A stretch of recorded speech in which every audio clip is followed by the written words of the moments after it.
This is Justice Worriers, a podcast where we think about things that are right and wrong in our world and how Christian ideas can help us respond to them. We prefer hard questions over easy answers, and we'd love you to join us in our ramblings. Listen in and contact us using the links in the show notes.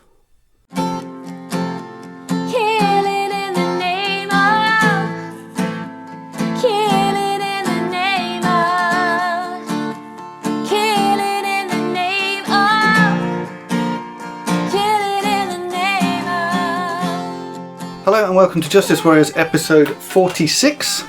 My name's Andy and I'm joined by Leah. So hi Leah. Hi there. And Jörg. Hello. And we have the pleasure of being joined by Shamilka. Say hi Shamilka. Hiya. We are all in the same place, which is very nice for this exciting conversation. And I want to do a slight content warning before we start. We're going to talk to Shamilka and get your story. But we are going to talk about the what might broadly be called the Soul Survivor scandal or the Mike Pilavachi scandal or something, and that is going to involve conversations of things like coercive control, let's say sexually inappropriate behaviour and things like that. So if you want to just avoid this episode, feel free. If you want to just make sure that you have got someone to talk to or whatever, just be warned. Also, if a situation like this is happening to you in some way or some of it rings a bell, please do talk to someone about it. There are, churches have ways. The Church of England has people you can contact about it. Most churches have safeguarding people. Don't be shy about that. Nothing bad will happen if it turns out there was no need for you to raise something. If you know one of us, then please talk to one of us about it if we can help in any way. But yeah, do get help. Don't minimise something that's happening to you. Just make sure you talk it over with someone else. That's just my untrained advice for you. So there you go. So Shamilka, let's start with a little bit about you and some of your story of faith. You can start wherever you like.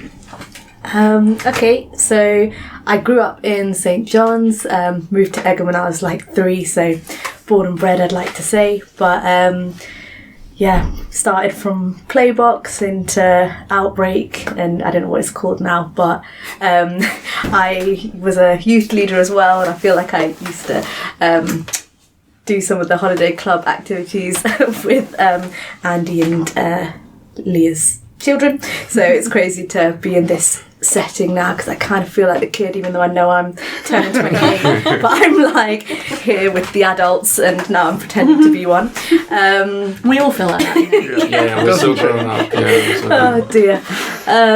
But yeah, and I've always loved St. John's. I've always imagined that it would be the place where I get married because I just feel at home there. And yeah, when I left Egham to go to university, I did go to a few churches. One of them was actually called St. John's, and kept trying to explore my faith, but in a new world where I was doing it because I wanted to, not just because mum and dad was telling me to go. Make sure you get to Sunday school. And then when I was at uni, I was kind of like losing that connection because I realised it's just me now. It's not like going to church and spending it with your community, with your family, because now not everything really makes sense.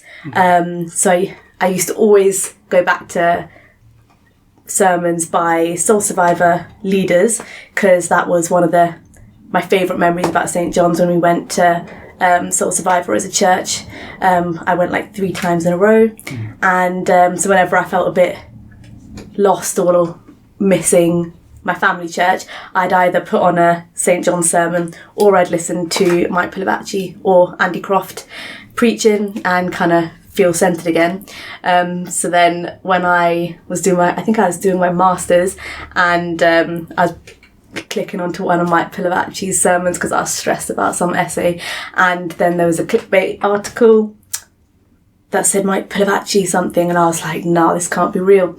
And then I went into the deep dive of the internet and learned some things that I just completely rocked my boat, I'd say. And I've not really been able to line these things up since. And I still come to St. John's when I'm home, but I'm confused, very confused right now in my, if I talk about my relationship with faith, but I'm trying to read lots of books that come to religion in like a different angle, because I'm thinking, I know that, you know, you've got to be in church and be a part of that community, but I'm like, the actual institution of church kind of baffles me sometimes, and I don't know how to fully be a part of it. So you're on the right podcast if you're confused. That's why. We have all the answers to those questions. Please, I welcome them all. But, that took straight. I brought you straight to the Soul Survivor scandal, but that, I guess, that's me in a sum up situation. Yeah. Thank you. So let me read out the stuff that I wrote down about the scandal, just so we've got the kind of some of the facts out there, and then I'm going to ask you more about the kind of that experience, if that's all right. Mm-hmm. So, a statement from the Church of England 2023 said that the overall substantiated concerns about Mike Pilavachi's behaviour are described as an abuse of power relating to his ministry and spiritual abuse, described in guidance as a form of emotional and psychological abuse characterised by a systematic pattern of coercive and controlling behaviour in a religious context. It was concluded that he used his spiritual authority to control people, and that his coercive and controlling behaviour led to inappropriate relationships, with physical wrestling of youths and massaging of young male interns. And then in 2024 there was a second complaint, but the other bit of the Church of England statement that I picked out from that was, Mr. Pilavachi currently has no authority to minister, and should he wish to return to any ministry in the Church of England, this will be fully risk assessed. The appropriate statutory referrals have been made. I'm not aware of any prosecution or anything like that.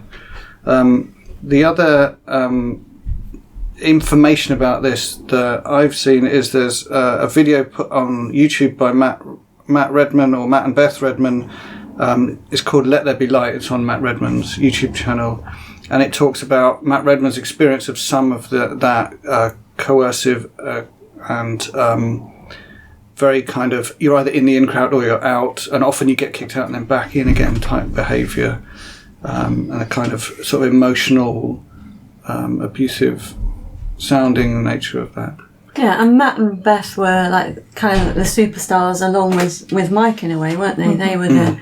They were the worship, but much younger, much younger than him. But they were the worship band up on stage, and you know, Matt has together they have a recording career, right? So you know, they're kind of very much from the outside appeared very much part of the inner circle. Yeah, and Matt was one of these young men. It was often young men who were in the inner circle, and both Matt and Beth described being kind of feeling like they were in, and then later being ignored or being sort of thrown out of the circle, and the kind of vulnerability that. And Matt describes how vulnerable he was going into that situation, and then having very intimate conversations, and then being treated in this way. It's very concerning. The other thing that actively frozen out as well. I mean, that was the interesting thing. Is a real sort of. I mean, he describes this journey to Norway where they go drive 6 hours to Hull or wherever, and then take a 24-hour ferry, spend time in Norway, come back, and there's no conversation, only like yes, no answers.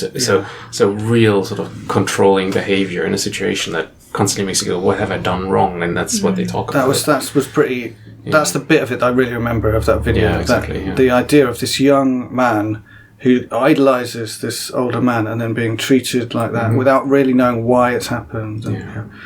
And, the other thing that I've found out from the little bit of research I did is that there's also an article in the Times in 2023 where they'd spoken to multiple people who raised concerns about this as early as 2004, 2006, and then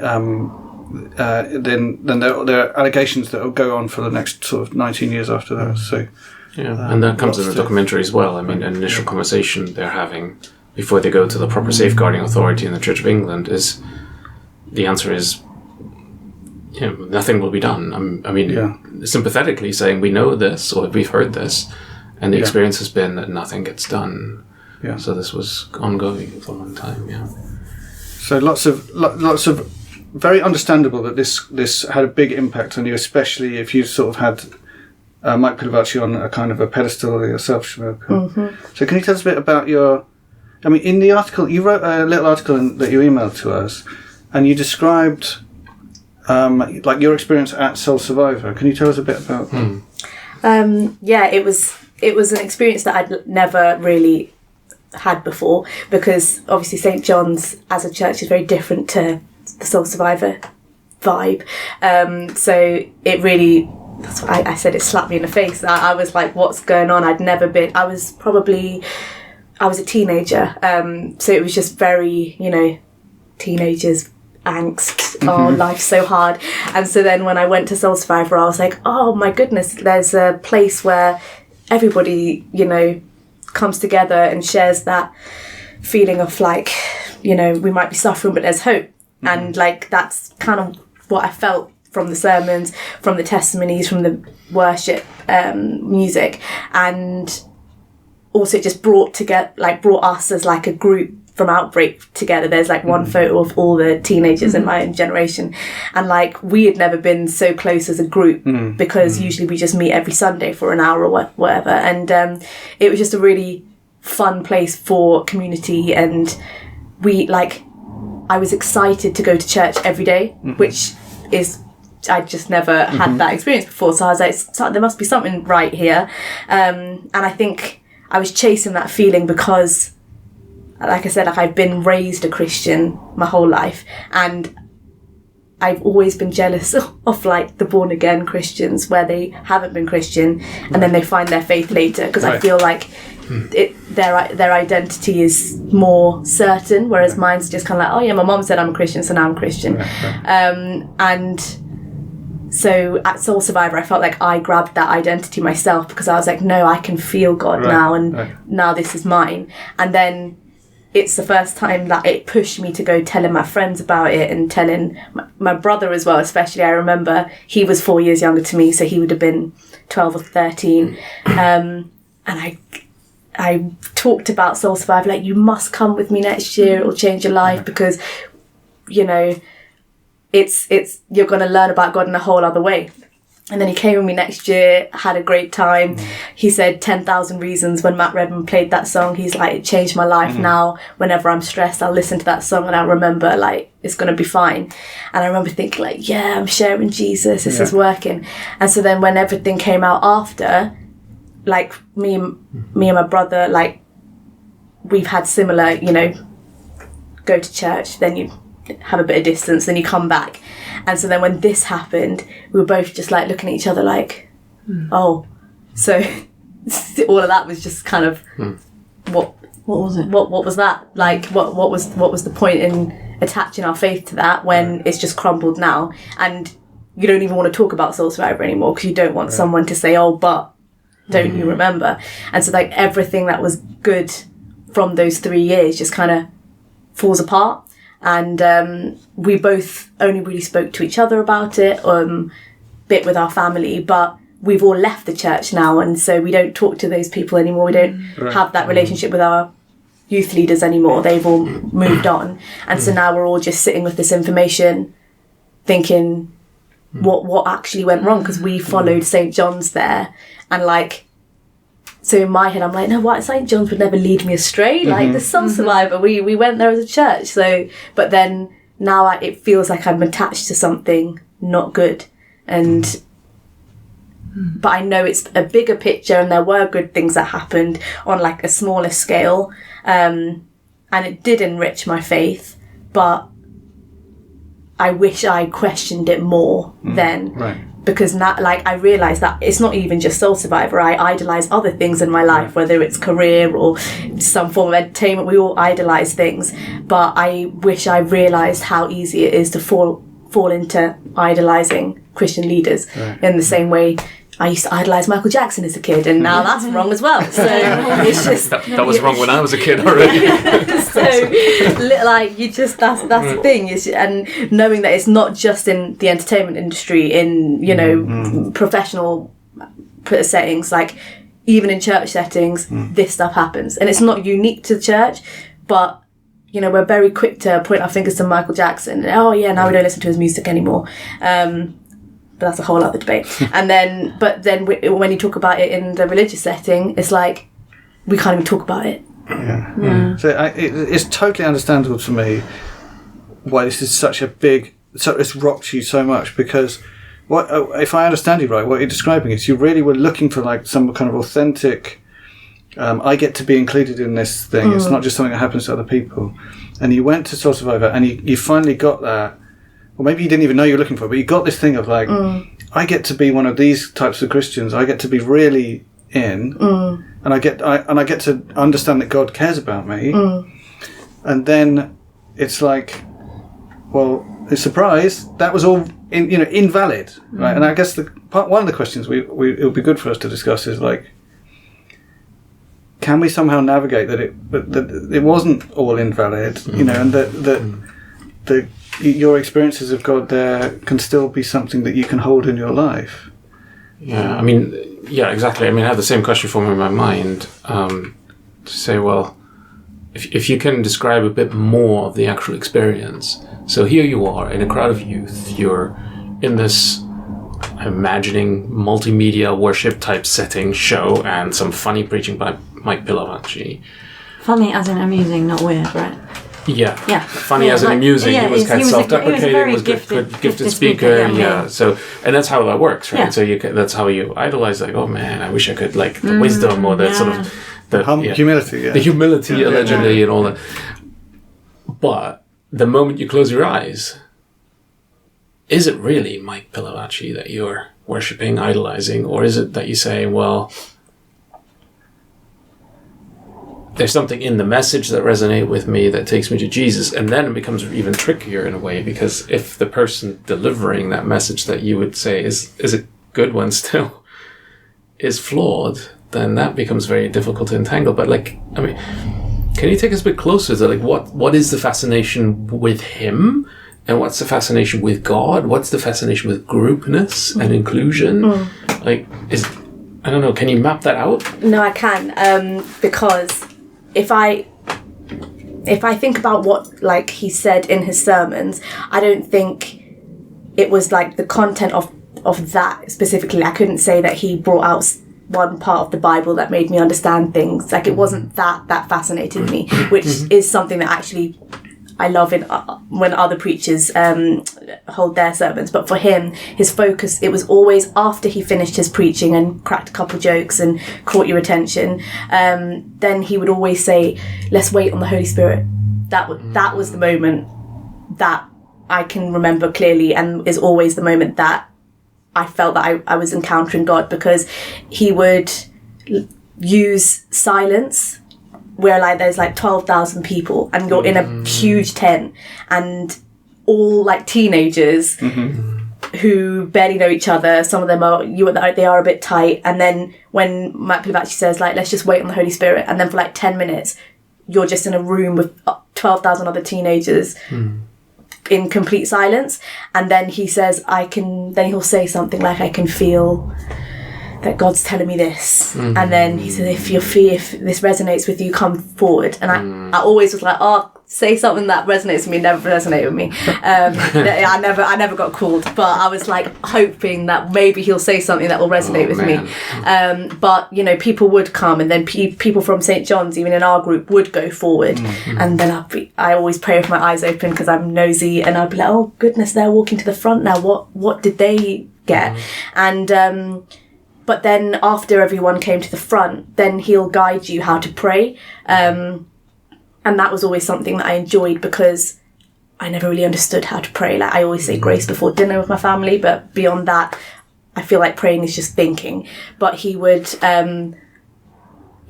say like, okay, always, I think he used to always say like, ask if it's someone of the opposite gender, but place your arm on their shoulder, and ask what they would like to be prayed for, and they'd like really just kind of break down how to pray for your peers, which I thought was just really special, because we never really break down those barriers in between even friends when you're like, what do you want to be prayed for, and then everyone will like kind of share what's on their heart some will be too embarrassed to say. It took me 3 days before I actually admitted what I wanted to be prayed for. But then I said it, and then it was like, oh, this is quite freeing now. The people around me know what's on my heart. Yeah. And then I remember one of the youth leaders then said this verse came to her that really actually spoke to me in that moment. And I thought it was like just a beautiful experience of connection, because we weren't tight like that, but we had connected over that moment of prayer. And it was that use of the Holy Spirit that there was it was always like a big part of the Soul Survivor sermons afterwards. It's like that intercessions and prayer after, and then it would go into the music, which would just be the cherry on top. And everyone's already feeling like, oh, my peers get me, I've spoken what's on my heart, and now there's amazing music, so let's just... And like it was like the first time I actually like raised my hands when I'm worshipping, which I've never done in St. John's. And I was like, but I actually want to do this. Right. And like, maybe this is a symbol of me getting closer to God. And it was those kind of experiences, like that in the big top, that was the big tent of Soul Survivor, where you can feel so connected with so many people, as well as the unit, like the small group that you went with. And he did have a way of facilitating that. Those that died by wearing the badge, they're the chosen ones.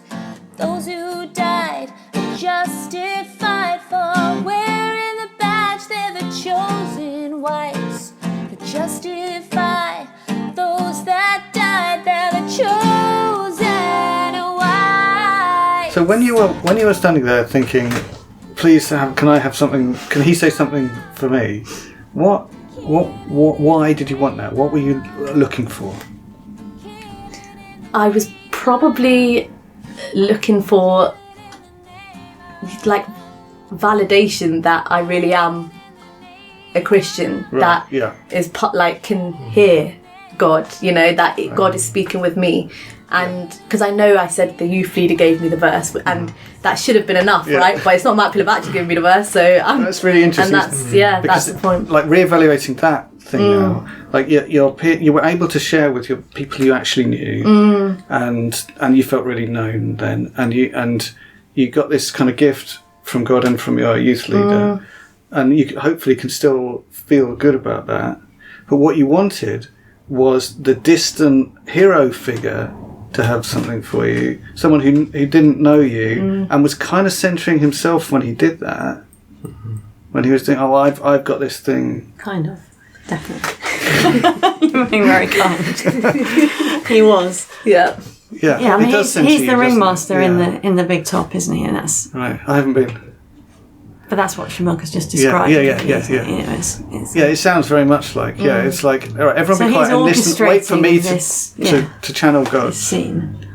He's managing it, and if you wanted to look at it totally cynically, and if you weren't a Christian at all, you would say he was a master of manipulating that situation in order to create response in a group of, let's face it, fairly vulnerable, impressionable people, because that's teenagers, and right? and that's my question. That's not necessarily what I think, but that's the really cynical view. And in that cynical view, that's my question. As the like now 10 years later from the teenager, though, I'm like, how could we have done that differently, like as a church, like, because Soul Survivor was great for the reasons that I said, but I'm like, could we have had a conversation to be like, remember, this is just, you know what I mean? Like, don't, like, even just addressing that from the get-go. I don't know, is that something that has to be done? You're like, thinking, like, could your youth leader have said something like that? Yeah, have just said, look, this is a great experience, but remember, it's about, you know, it's not about the big hero. Like, do you think that needs to be identified, or are we anticipating a conversation that doesn't need to be had? So you're reminding me. So I used to be I used to go to a week-long residential Christian holiday, and then I became a leader on one. And we used to have a kind of become a Christian night on one of the later evening meetings, and sometimes they were quite emotional, and we as a team made a explicit decision to calm them down and to move it to an earlier night so people weren't so tired, and to just do it in a much calmer way. And so I feel like that's that kind of, like, that wasn't saying stuff to the young people, but it was us as a team deciding to remove some of the kind of artificial hype from it. But it's not the same as like central hero worship type stuff, but it's maybe related. But there's an interesting tension here, isn't there? Because what you described is that being led to be vulnerable was freeing, right? I mean, that was a central bit of the experience. That actually, that's sort of, let's wait, let's pray for one another. You show something that you might fear to talk about, you know, and so that there's something, that very thing that makes abuse possible is also a freeing thing if it's vulnerability toward God and if everybody in that space is vulnerable. But in the way it was constructed, you had somebody who wasn't vulnerable, who was vicarious, who was leading it, who was pronouncing that, and everybody else was. So how can you create spaces of healthy openness? I probably don't want to use the word vulnerability, but healthy openness, where everybody's encouraged to be equally open, rather than, you know, somebody takes the position of then giving you the word, the solution is all has it all figured out, right? Talks about his own vulnerabilities, but they're all in the past. Have overcome, and then they are in that central spotlight. So I mean, that's the thing I'm wrestling with. It's like, you can say, well, all of this is going to be difficult to handle, we should shy away from it. But I mean, your experience, certainly my experience as well as a young man, was like actually these spaces where you were asked to share things that you would, I mean, I don't mean dark secrets or anything, but it's just open up rather than shield all the time and sort of like mask as you do as a teenager. They were healthy ways, they were good ways of growing up. And yet, I mean, that's such a difficult space to hold in a healthy way.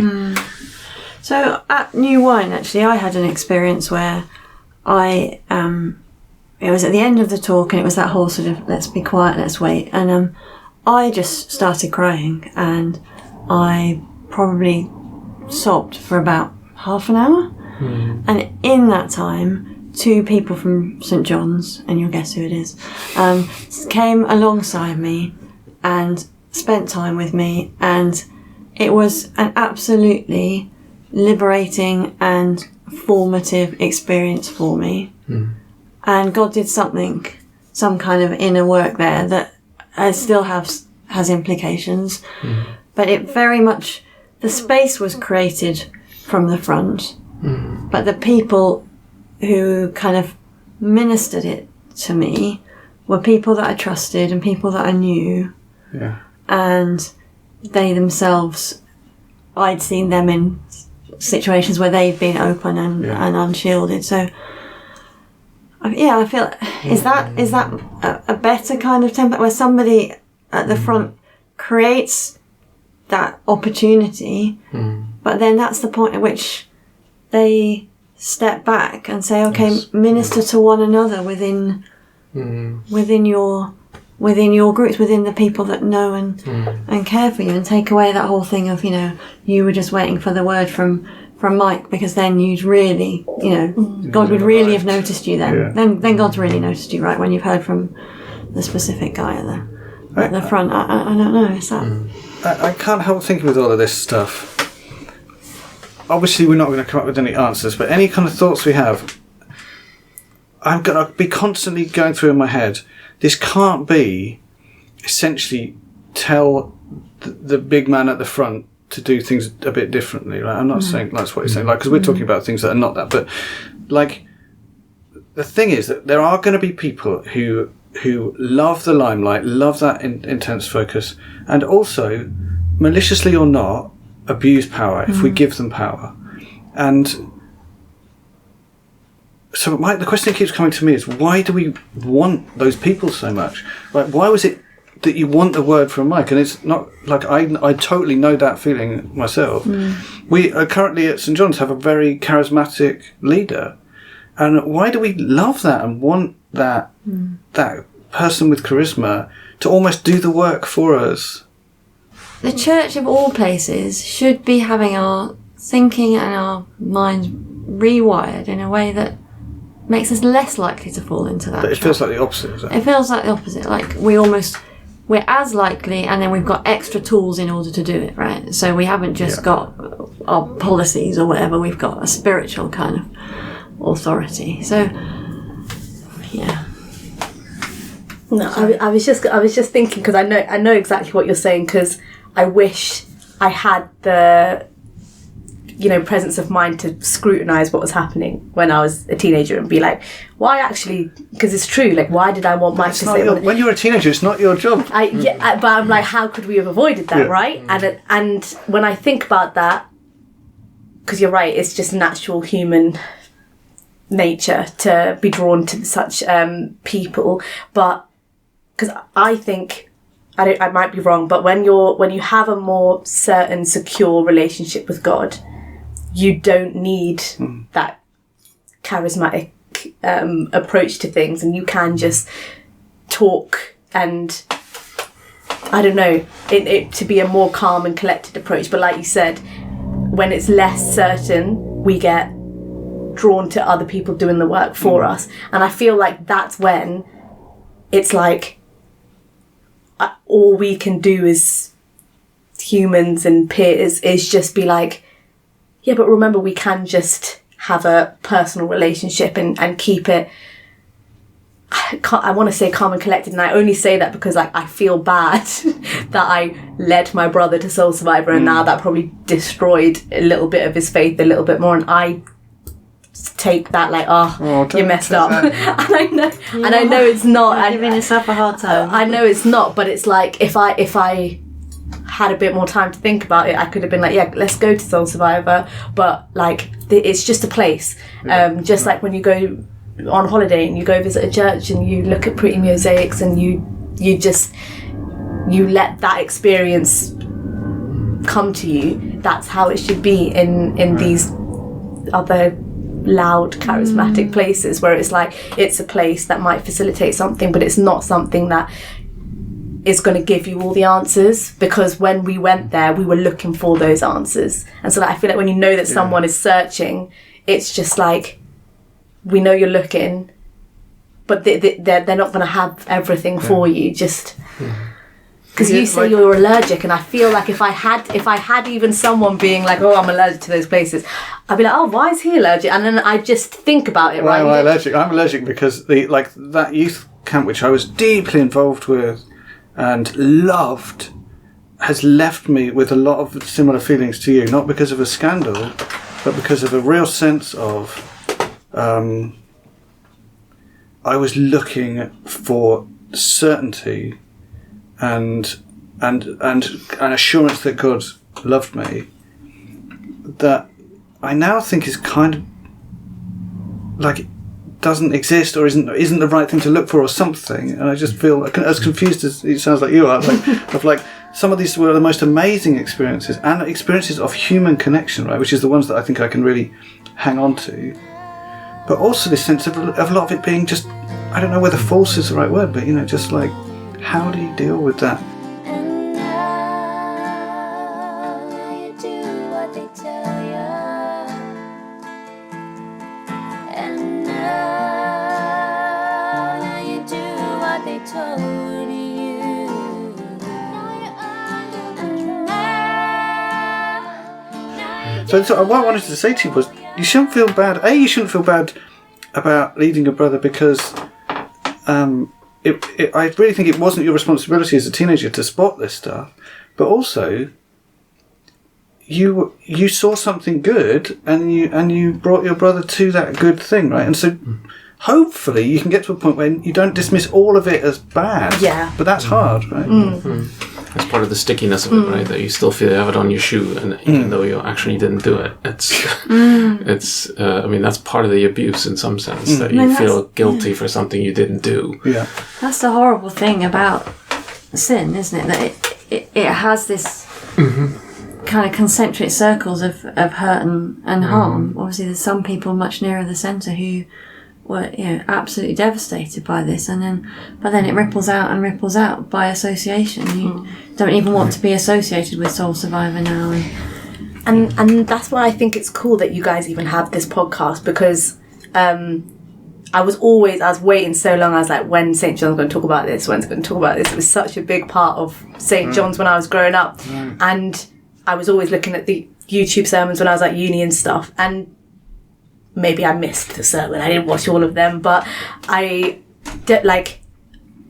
question is, I love that this podcast and this forum is available. And it's like, why can't these conversations also be had to the wider church? Right. Like that's a question that I have as well. Right. Interesting. Can I ask you a different question, Shamilka? There was another trip in your youth, and correct me if I heard the story wrong, but you went to Sri Lanka, Child Action Lanka, for some weeks. Child Action Lanka, as in when I went to Sri Lanka recently? Yeah, no, some time ago. Oh, you mean in India, when I went on a mission trip? Oh, no, yeah, that's right, sorry. A mission trip to India. Yeah. And, the way I've heard the story, that really also changed your perspective on life and what you wanted to do. Is that right? And if so, can you put that in relation to, because those are two very formative experiences. I'm interested here in, the one thing is about me and God, and then there's this other dimension of, who am I in the world? And what does that mean? So how are those transformations different? Because what I'm interested in here is there's, in evangelical spaces, there's two places, right? There's the one me and God. And that's what Soul Survivor seeks to take care of. But then there's this other thing that we often tend to forget. And that's, who am I in relation to my neighbor? And actually, what's more transformative in the end?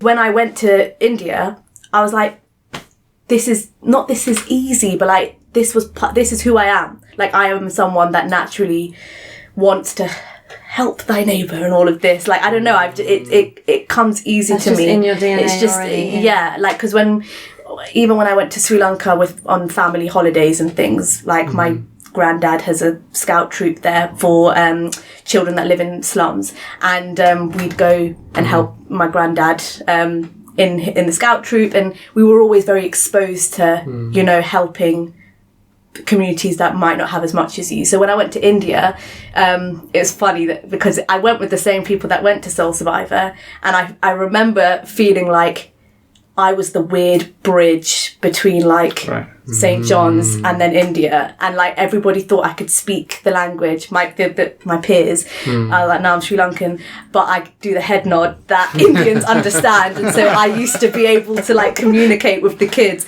even though we couldn't speak the same language. I'd go playing duck, duck, goose and all that because I could say yes and no and they'd understand. And so everyone thought, oh, she knows what she can talk with the kids, and it's very easy. And I always used to run around without my shoes on, and so I'd just dive right in, and because that was just me. So it was a very fun trip.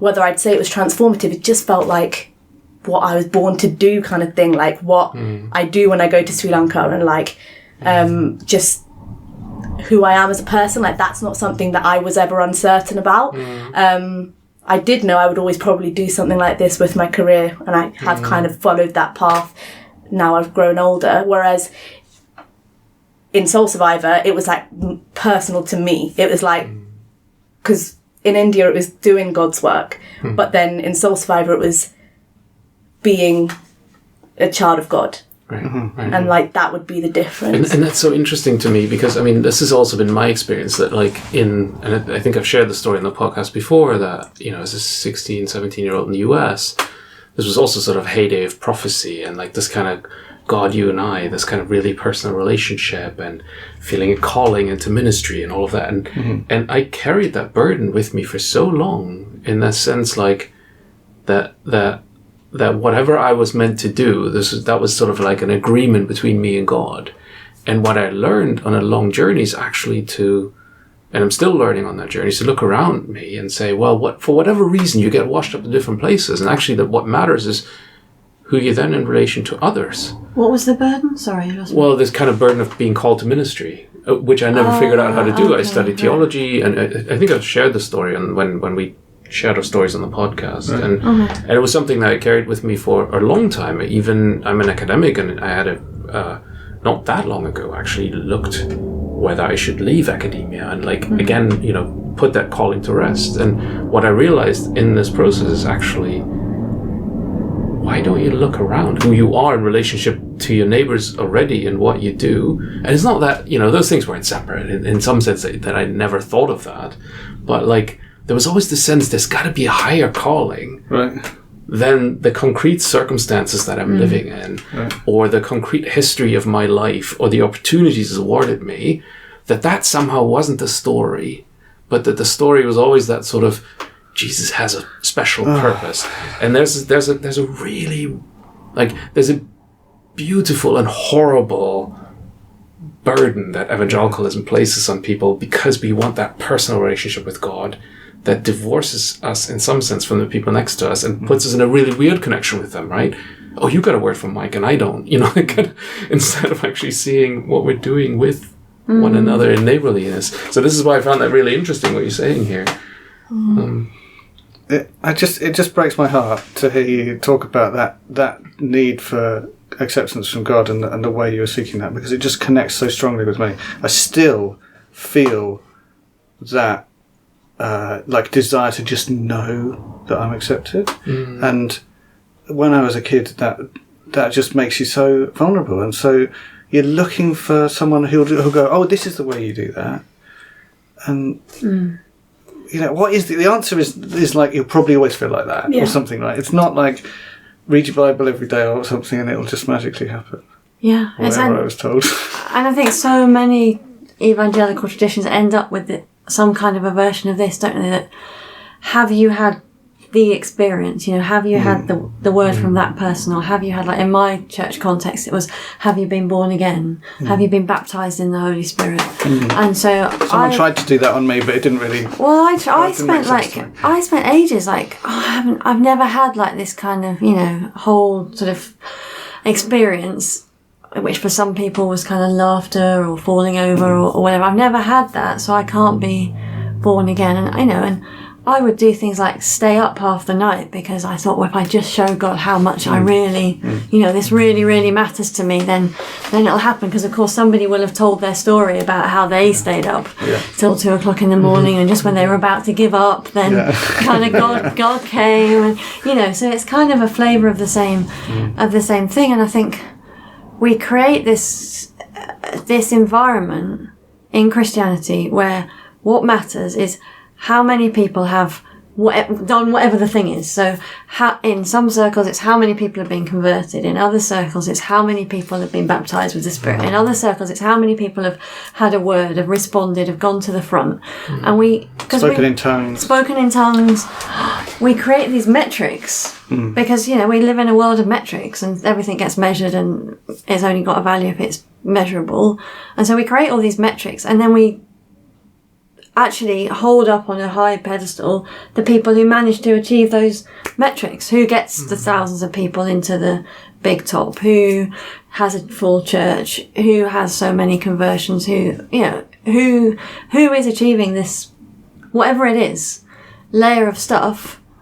And that's what frustrated me about the, obviously Matt and Beth Roman were being incredibly open, and bless them for doing that. But I felt like that particular YouTube documentary that I watched, was it Let There Be Light? Let There Be Light, yeah. Just, it didn't dig down another layer. It didn't say, okay, it did say, you should talk to people about these things, you shouldn't suffer in silence, you should go and speak to them. All absolutely, totally right and valid. That really needs to happen. And as you said at the header, that's needed. But it didn't go down the next layer, which was, why as a church do we create these pedestals? Because let's face it, people didn't listen to the people talking about Mike Pilavachi because he was achieving the metrics. I mean, that was it. He was ticking the box. Mike was the quote, right? He was ticking the box, so it was okay. Yeah, the subtext to that is thousands of people are coming along and they say that they're experiencing God, and we can't get in the way of that by just quibbling about, the fact that he's doing this awful. But it's not even just the fact that there is metrics, but that these metrics are so spiritualized. Like they're so about not what you do for your neighbor. They're so not about how you live, how you love, how kind you are. They're about power, spiritual power, really. And I mean, this kind of notion of calling that the Reformation makes big has its own problems, but it could be a calling to just be a shoemaker.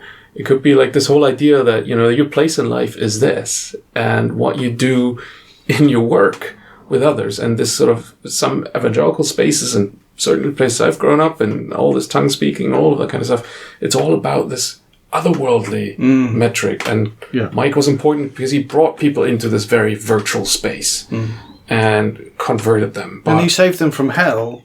That was the statistic. Right? Exactly. How many people have you saved? Was there an emphasis on conversion, or not specifically in that? Giving your life to Jesus. Okay. Yeah. You got a little Jesus goodie bag as well. You got a Jesus goodie bag? Oh, what was in that? I wanted to know, but I never got called to the front, did I? Oh. So I don't know. I don't know. I did. I swear, I know, but it crossed my mind. I wanted to know what was there, but I know. Some tract, no doubt. A bit of chocolate.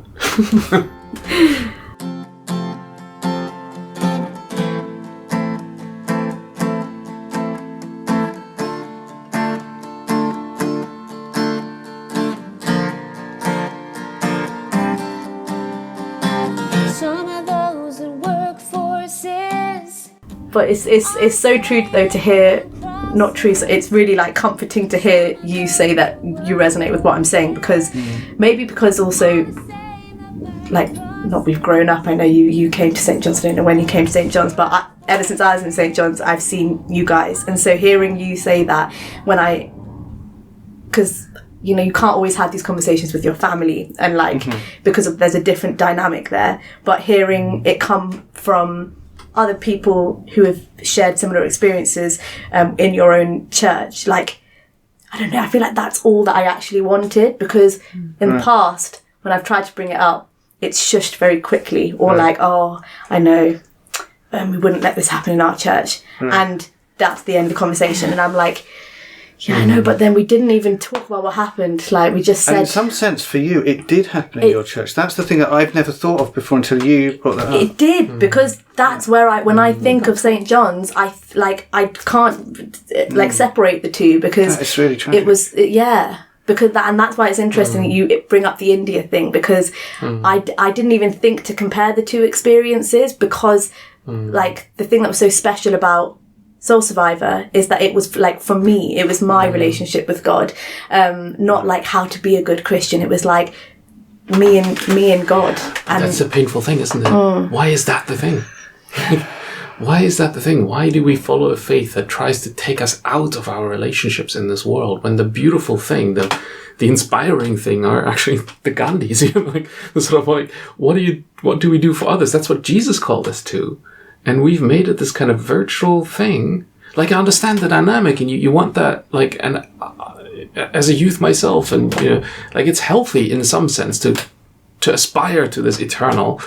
But when that becomes the main central thing, what has happened to our faith when the defining experience of our youths was different prophecies received, or, going to the front and weeping in conversion, not to say, wow, I met a person over here and I don't know, I just suddenly realized that how uneven the world is and how I'm called to do something for that person over here. Like, what happened to our faith when we've got it so upside down? That's the thing that interested me in that conversation. Because when you say that as well, like, if I'm being completely truthful as well, I know that I have maintained my faith over these years, but like in the unconventional way, I'm putting in air quotes, because like when I went to uni, I lived with like 5 girls, and they were all Christian, and like when my parents moved in, we put the Palm Sunday cross on the house, and that's the first thing you see when you come into our house. But we were all very Christian in our own ways, like and one girl would go to church every Sunday and then try and drag us to come. Others would be a bit more reluctant, but we'd sing worship songs, like when I got my guitar out, and we'd have a little sing song, and like it was like we were, and we said grace. We were those weird student university students have said grace before whenever we had Sunday roast together, and like it was, and we still, even now, we had Bible studies when we all moved out and did it on Zoom, and we pray for each other on call when something happens, and they're like my closest group of friends. And there's another thing, when we meet up, we'll play rock, paper, scissors, and then whoever wins has to say grace. And we have all these it's silly... like a punishment, right? Yeah. Well, if you win, actually. Oh, right, okay. So it's a double. I know. Yeah, it's a double, yeah. And so you don't want to win. You would play the other way around. So it is a punishment. And so like I know that I have little pockets of faith like that, but then because I don't feel like I'm attached to a church, and you need to have that community, that I feel like I'm not ticking every box, like you said, with the metric system. Whereas I did, but having this conversation now, I'm realising like I don't think it's not really that bad. Like I know I still have my relationship, but I'm just like, oh yeah, but you don't go to church as often as you do. But I know that I still believe, and I know that it will be okay, but it's not how I thought it would be when I was a child. That community you just described sounds like the kind of connection that I see, not as church necessarily, but as like being a real human, like that, that kind of a group of friends that you can be honest with, and you get support from, and you give support to. That kind of is church, though. Maybe it's church, but it's definitely being a human. Yeah, because I think what church does for me, over and above that kind of group, which is really, really important, is it brings me into contact with people that I wouldn't necessarily meet in my day-to-day life, and it makes me part of a slightly wider community. But I think that's at different phases in your life that's important. I mean, just we give ourselves such a hard time, and I can hear you giving yourself a hard time, and I recognise it, because I think we all we all are capable of exactly the same thing. But although I do want to say, it's not necessarily you giving yourself a hard time. When I'm giving myself a hard time about stuff like that, it's some voice from my youth that told me this is what you have to give yourself a hard time about. Yeah, that you've got to go to church every week, and you need to read your Bible every day, and I don't read my Bible every day. I don't pray every day. I haven't read the Bible for a long time. But I found that really hard to not do that, because it's so drilled into you. You will have your quiet time, and to actually get to a place where you can do it sometimes and really get something out of it, and really be blessed by it, and think, wow, I did that because I wanted to, not just because I've had it drilled into me for years that I will do this. It's dead religion, really, but we carry it with us. And I haven't done a quiet time. I don't think I'll ever do a quiet time again in my life. Like, that phrase is absolutely toxic for me. So, I mean, but if you're coming here looking for a basket case, then here you go. I mean, I think I teeter on the edge of being totally cynical in the way that I was describing earlier, and then suddenly like stuff happens, and I go, oh, actually, there is more going on in my life than just the material everyday stuff. But I'm just starting to learn that. Like, I need to jettison a whole load of stuff to even start to begin to understand what, like, the phrase being a human is how I'm trying to understand. Like, I feel like, assuming there's a God, that God made us to be like fully human in some sense, and I'm trying to figure out what that means. And that for me means chucking away a lot of these things that you're supposed to live up to. For a lot of people there's helpful disciplines and whatever, but for me it's all about if you fail on any of these standards, then you're a reject. So just can't be doing with it. You need to find some other way. Yeah, absolutely. Something really touched me in a sermon a couple of weeks ago, and it was somebody said, God loves you, not the best version of you. Right. Because in my head, God loves me when I'm like, when I've done the stuff. God would love me. Yeah, well, when I'm those days when you're like, yeah, okay, I've done it all right today.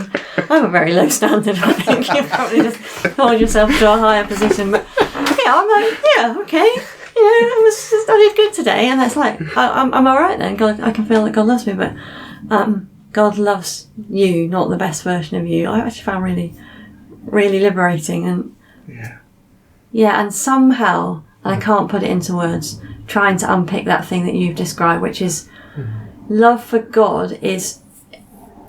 I think I nailed this the other day when I was trying to write something down. I don't have it with me, but something about loving God is about giving my love out into a wider context that then enables me to love all the people around me. Like I don't know, that I'm starting to see love for God as part and parcel of my love for other people, which is so different from how I feel like. Which is like, you must love God. You must love God. But those are the two experiences you would have had at Soul Survivor. Like, just listening here, thinking like there is a way of using God in order to distance yourself from your neighbor or to hate your neighbor.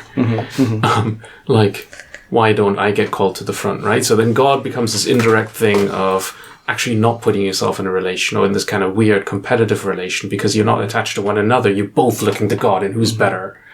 And also you're looking with God's eyes, as in that everyone is fatally flawed and evil in some sense. Yes, and you want to be less fatally flawed than the person next to you, perhaps, or whatever. But it's like, it's not about the interconnection. You're all like in this sort of direct relationship with God. In maybe a weird competitive setting, we're all just damned. And with forgiveness too, right? Like the forgiveness you're looking for is always looking to God. Right. But then there's the other moment of Soul Survivor that you also described, is when you are actually opening up to one another and you're becoming meaningful to one another in your vulnerabilities and so on. And maybe this is the weird thing we're dancing around here, is that how is my experience of God opening up myself to neighbor in a healthy way, to their own questions, to their own vulnerabilities, or is it about distancing myself from them in some way by saying, well, I'm somehow better, or I'm in a better relationship with God right now? And that's really hard to hit. Yeah. Because we're always in that in that double mindset, right? Like even when we engage with one another, you're always in this kind of like, you like what other people do, and then you compare yourself to them. It's like the same kind of love distancing thing going on. Anyway, just pocket philosophy there. Homespun. Shamilka, where do you think you are now? Are you in the midst of this confusion, or like what's? I've got to be honest. I do feel less confused. Like as soon as you said we're starting to record this, I got really nervous and I was like, oh my gosh, I'm going to put my foot in my mouth and say something very controversial, but then you guys are all as confused as me, so it's very reassuring to hear that. And I'm going to think a lot about what Jörg said though about those two different experiences, and I don't need to weigh it all on Soul Survivor and look at it so like soul destroying. There are pockets that you can look at, but also just use that experience. I think because like when you said like how the goodness that it did create a space where we opened ourselves up to each other. Like that's what we need to take from that. How do we facilitate these environments where people feel that openness to to share? It doesn't have to be just surrounded by 12,000 other teenagers who are also crying and screaming and doing on their knees. You can also just harbour that in your living room, like it's being done now. And it I feel like it doesn't have to be so dramatic, but I feel it does get dramatised in my head as well. When you live in your head, and as opposed to actually just talking it out loud. Right. That's one of the things I love about doing the podcast, is we invite someone in that we don't really know terribly well, and somehow we create a space where we're all quite open, and it's actually quite special. I mean, we often say it doesn't matter if nobody listens. In fact, some people would prefer not to listen, because there's something about sitting down when we don't do it often, and maybe we need to find other ways of sitting down to have a conversation. That was exactly what I was going to say, because I kept like griping to my family like, oh, how are we going to have this conversation? What are we going to do? And I kept like, I was definitely pointing my finger being like, this is not right. But like, I can't just go and grab the mic at the front and start talking about it because that's not correct. But then I've been listening to Justice Worriers since lockdown, but it didn't cross my mind until I was going through a stressful time. I was like, let's listen to Justice Worriers again. That always, grounds me. And then I was like, wait. That's an interesting one. Which is, I wondered what you were going to say. Always depresses me. Because I'm like, there are other Christians that are also like, what's going on in the world? Which is, I said, is comforting to me because I'm constantly stressing about that too. And then I realised, this is the way that I can have the conversation with St. John's because you are St. John's in your own way. And obviously, and in my head, I thought it had to be some big speech at the front of the dais, but obviously I knew that was wrong, but I didn't know how else to because I don't have life groups. I'm no longer part of the youth of St. John's because I've left. But then when I realised this might be possible, I was like, you just got to find your way in and it will open itself up to you.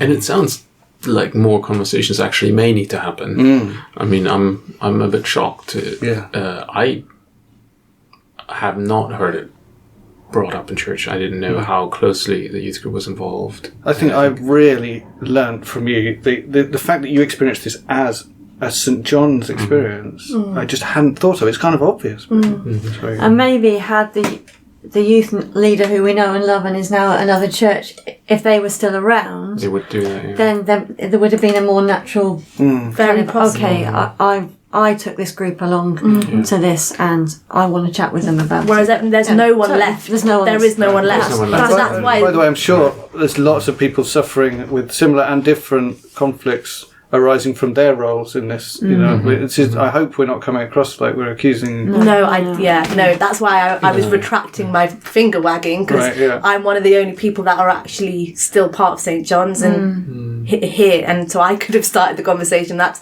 where I read something where it's like everybody wants to change the world, but you've got to change yourself first.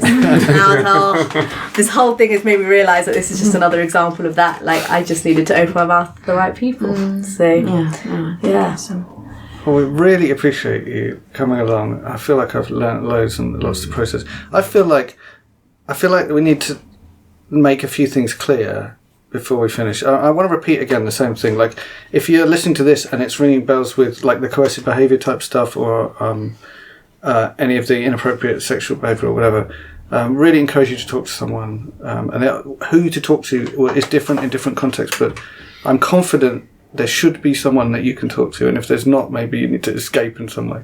But please do talk to someone. But anyway, that wasn't the thing.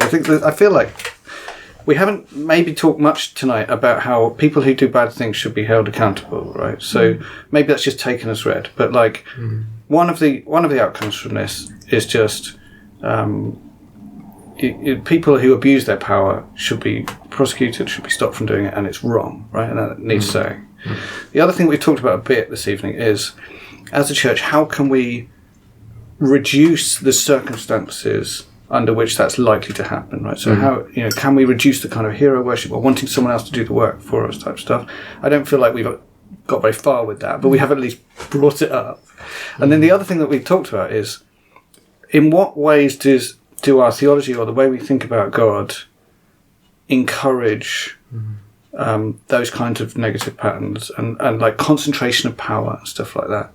And it's quite easy to look back in history and say, like in church history, all the power is concentrated on like the man at the front,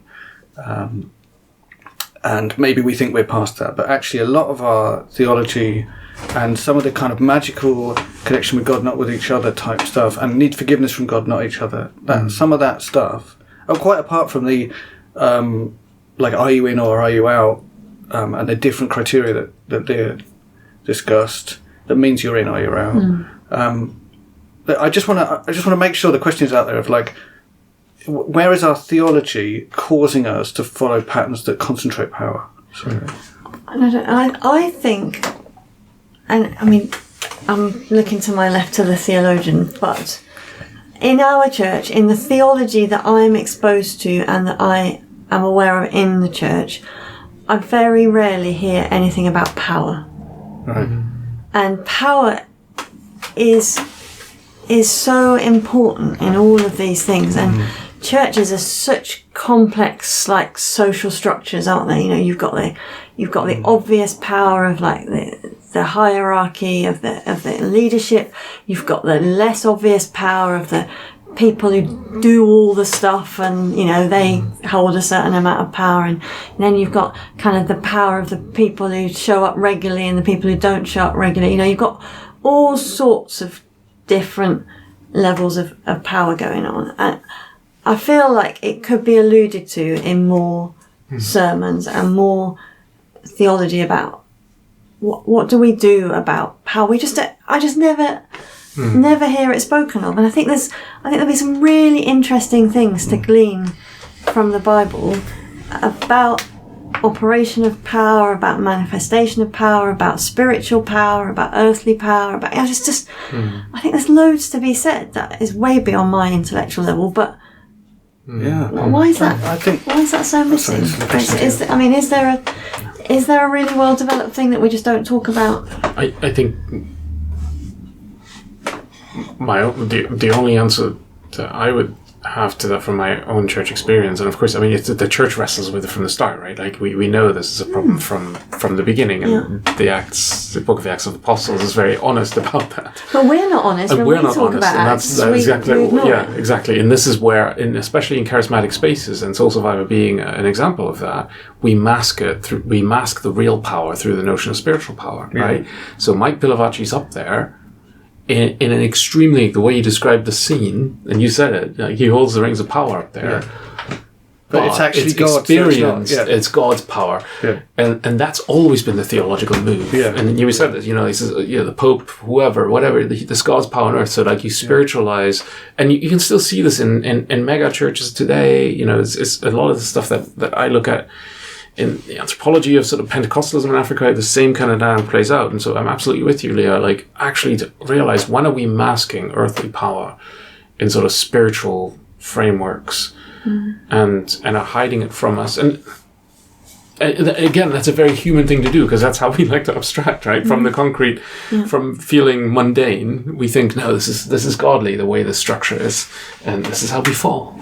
Yeah. And so I feel if we were able to have some like proper theological conversations about this. Even just human conversations. I mean, that's that's what I'm trying to say. Is like, maybe it's not the theological conversation we need to have. Theology.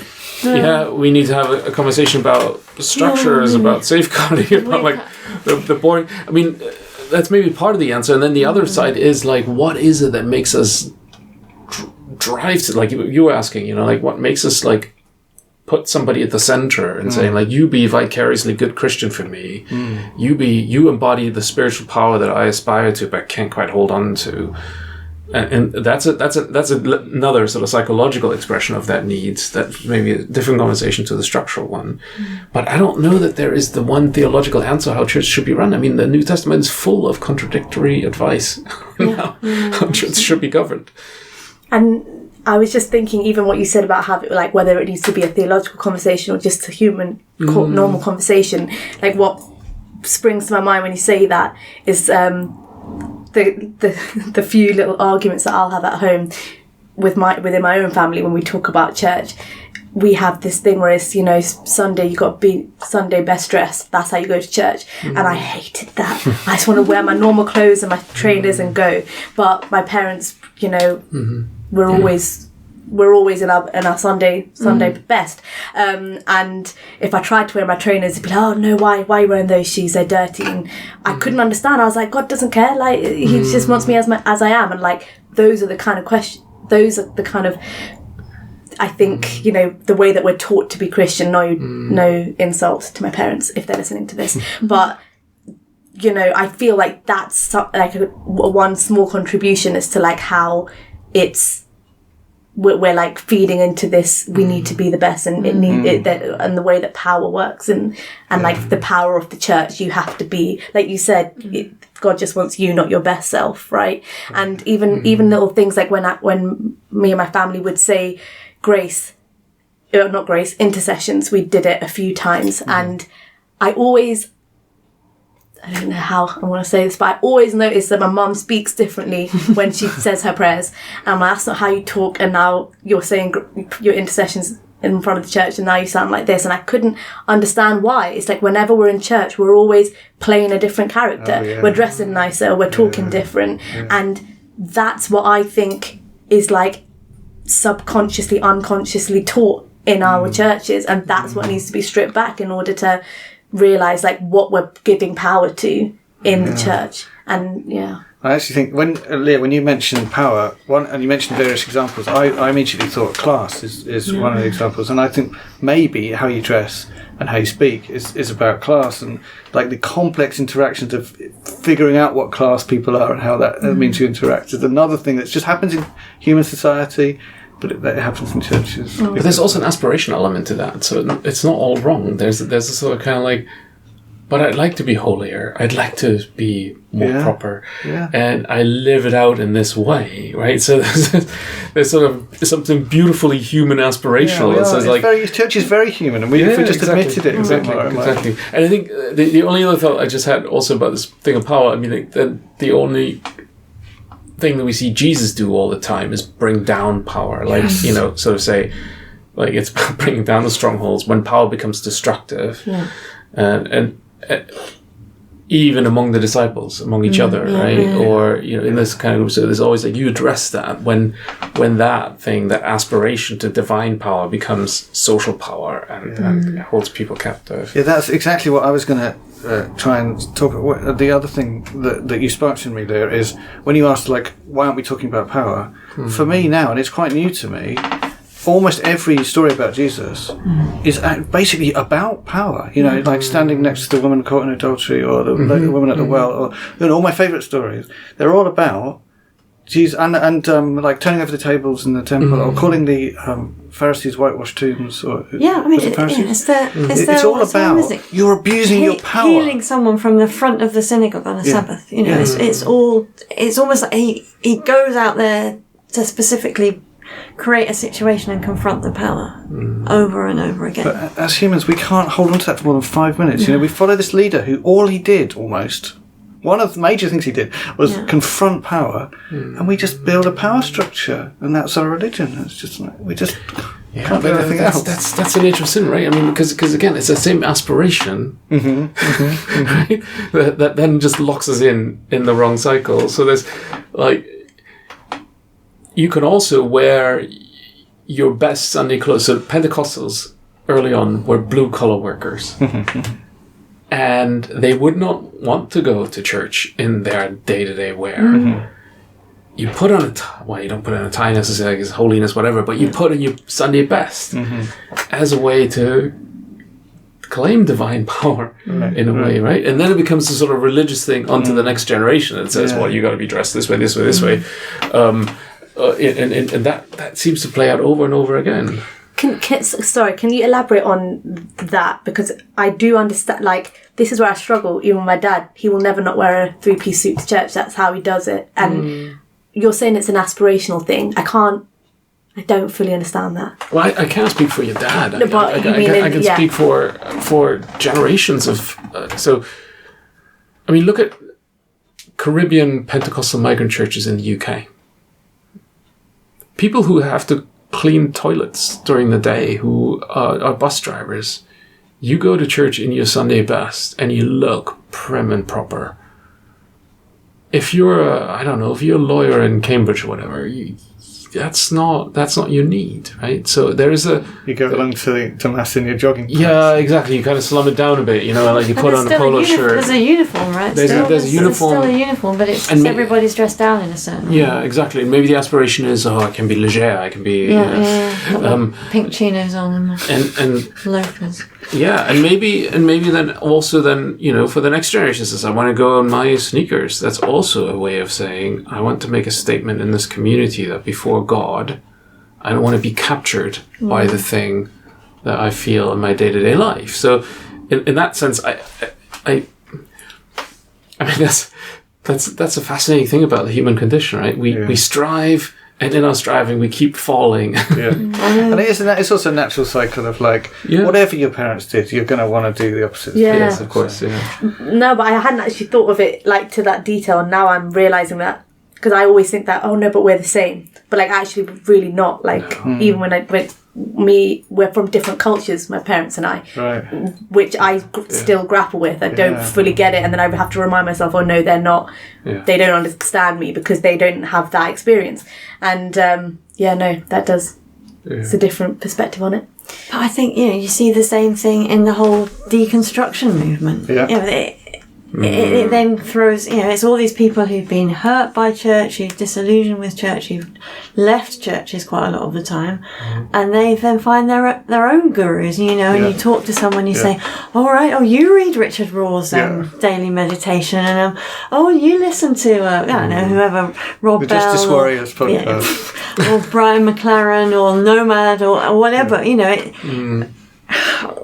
you... It kind of becomes the counterculture becomes the new thing. We're just so adept at doing it, and we're putting people back on pedestals. That is an appropriate ending to the podcast. Basically, we can't escape from the cycle of misery. But we can be aware of it and Talk about it. Human connection. Be continuously aware of it, right? So we don't get in spaces where this idolization kicks in and becomes so damaging. So obviously people, I'll just do the three things again, I feel like, obviously people who do things wrong you should speak out, they should be punished and stopped and helped.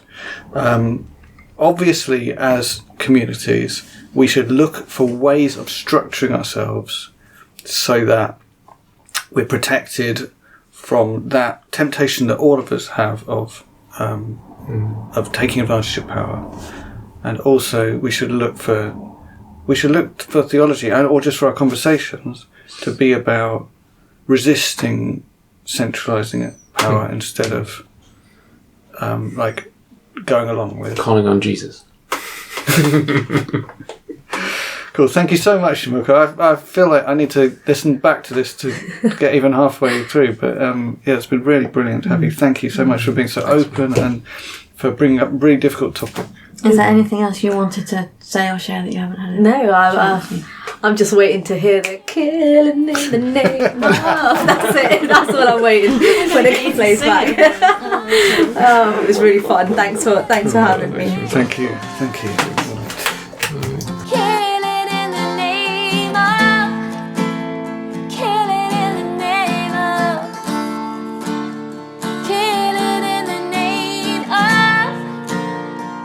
You've been listening to Justice Worriers. You can subscribe wherever you get your podcasts, and you can also follow us on social media by searching for Justice Worriers, where warrior is spelt like someone who worries about things. If you enjoyed this episode, please subscribe and leave us a rating, since that helps other people find us. Also, please tell your friends about us in real life.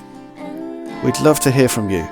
To get in touch, use the email address in the show notes or contact us via the social media links. Thanks for listening. Now you